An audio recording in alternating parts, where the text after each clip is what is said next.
everyone. In this video, I'm going to give a brief introduction to what mining is in blockchain. Mining plays a very important role in adding transactions to the blockchain network. Before starting, I would like to quickly introduce myself. I'm Amrisha Kakoti and I'm working as a software engineer at Kpro Solutions Private Limited. Kpro is a leading provider in Datalake, cloud implementations, IoT, blockchain, analytics, machine learning, artificial intelligence, deep learning, and mobile application development. So without any further ado, let's get started with today's video.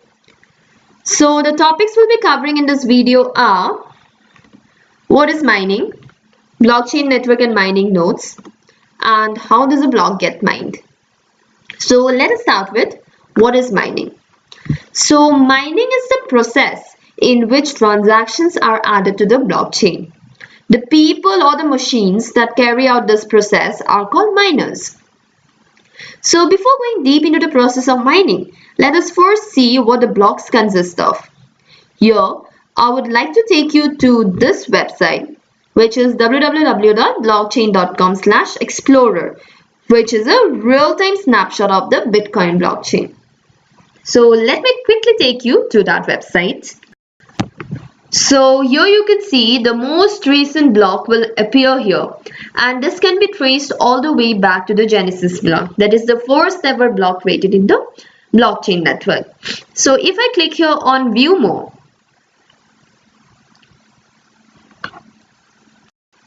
so here you can see this is the most recent block, and this can be traced all the way back to the Genesis block. So these blocks are all present in the Bitcoin blockchain. So let me go back to the blocks. Now here, let me take you, yes. So here you can see there is a transactions tab. So let me just click on it.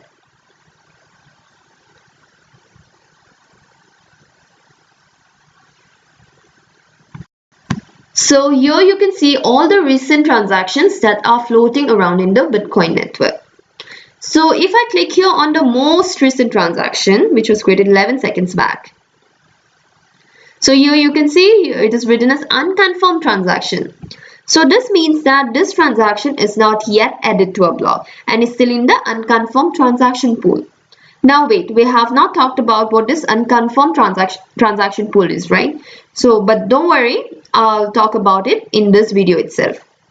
So whenever you make a transaction in the Bitcoin blockchain, the transaction gets propagated in the network and gets added to the large transaction pool before getting mined into a block. So let me go back to the blocks. And here you can see, okay. So here you can see there are different specifications of a block, right? Like the height, age, transactions, etc. So what does the height of the most recent block says? So the height of the most recent block tells us the number of blocks currently present in the Bitcoin blockchain.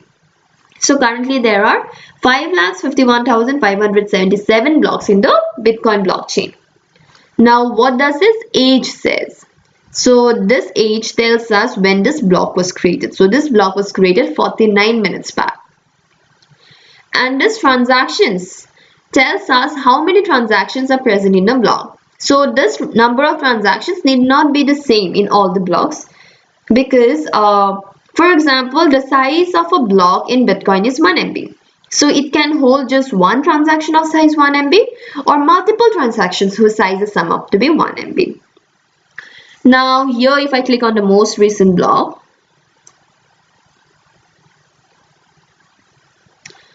here you can see there is the hash of the current block, hash of the previous block, and the Merkle root.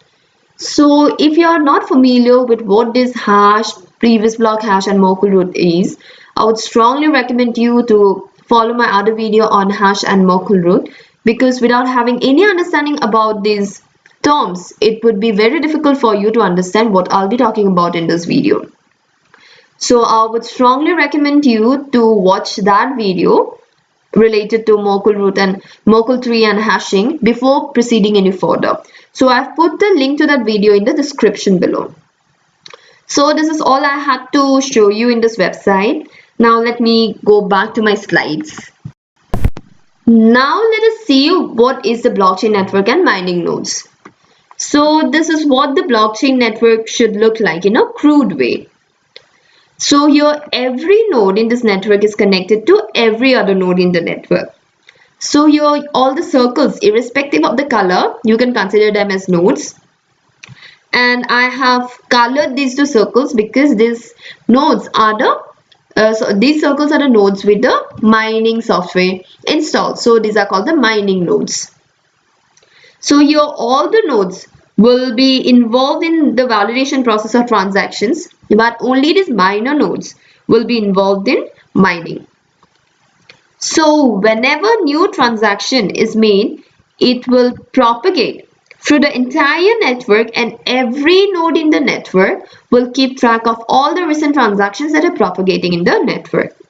So every new transaction will go to the transaction pools maintained by the minor nodes. So what these mining nodes do is that they basically group all these transactions together, put them on a block, and this is how they create a block. But this is not as straightforward as it looks. So next let us see how does a block get mined.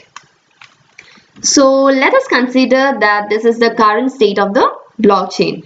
That is, there are 6 blocks: B1, B2, B3, B4, B5, B6. So B7 would be the next block that the miners will try to create. Now all the miners present in the network compete among themselves to produce a valid candidate block that can be put here, that is B7. Now one question arises: why do these miners take all the pain in the world to create a new block and add it to the blockchain? The reason behind that is that whichever miner becomes the first miner to create a valid block will receive a certain amount of bitcoins as reward. So this is the reason why these miners are competing among themselves to be the next miner to create the valid block. Now here you can see this is what the block header looks like, with all the fields like the Merkle root hash, previous block hash, nonce, timestamp, version number, difficulty, right?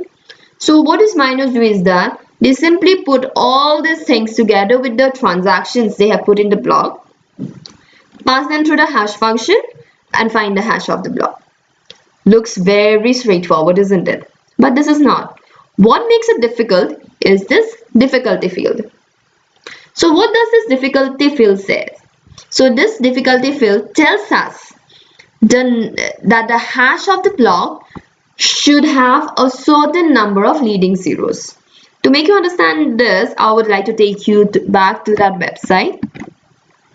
So here you can see this hash, that is hash of this block, that is 5,51,577. This block hash has, if you count here, there are 18 number of leading zeros. So this was mentioned in the difficulty field before this block was created. So all the miners present in the network were trying to create a block with 18 number of leading zeros, which is very difficult to create. So let me go back to the slides. So what these miners do is that if the hash of the block does not have the required number of leading zeros, they will simply increment this nonce value. So this nonce is nothing but a random number which these miners keep incrementing to get the required hash. So for example, currently the value of this nonce is 1. So this miner will put all these things together with the transactions, pass through the hash function, find the hash of the block. So if the hash of the block does not contain the required number of leading zeros as mentioned in the difficulty, he will simply increment this nonce value to 2, pass all the things together through the hash function, and find the hash of the block.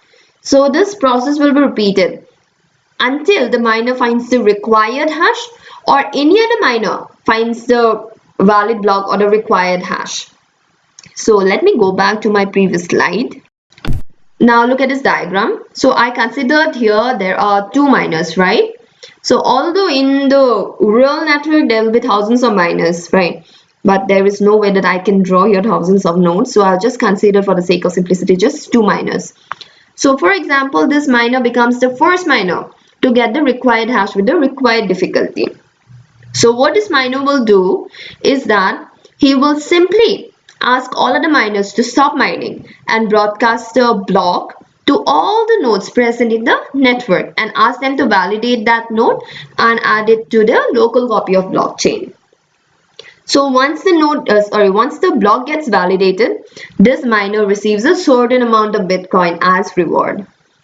Now another point here is that this miner has all the freedom in the world to accept a certain number of transactions and reject a few. So this miner may reject transactions based on the transaction fee, or if the miner feels that the transaction is an invalid transaction, etc, etc. So there may be multiple reasons for rejecting a transactions. All depends on that miner. So basically this miner has all the freedom to accept the few number of transactions and add them to the block and reject the few. So this is basically how mining occurs in the blockchain network. Now let us have a quick recap of all the topics that I have covered in this video. So in the beginning, we saw what is mining. Then I took you to this website, which is blockchain.com/explorer website, where we saw the different specifications of a block and how does the recent transaction, all the recent transactions that are floating around in the blockchain network, and what the blocks consist of, etc, etc. Then we talked about the blockchain network and the mining nodes. Then we talked about how does a block get mined, or how do the miners produce a valid hash for a block, etc. Thank you for watching this video. In the next video, I'll be talking about the purpose of blockchain, what makes blockchain secure, advantages of blockchain, and applications of blockchain. Kindly provide your valuable feedback in the comment section below and let us know of any topic you want us to make a video of, or any issue you might be facing in your project. You may write to us at feedback@kpro.co.in. Thank you very much. Let's keep learning.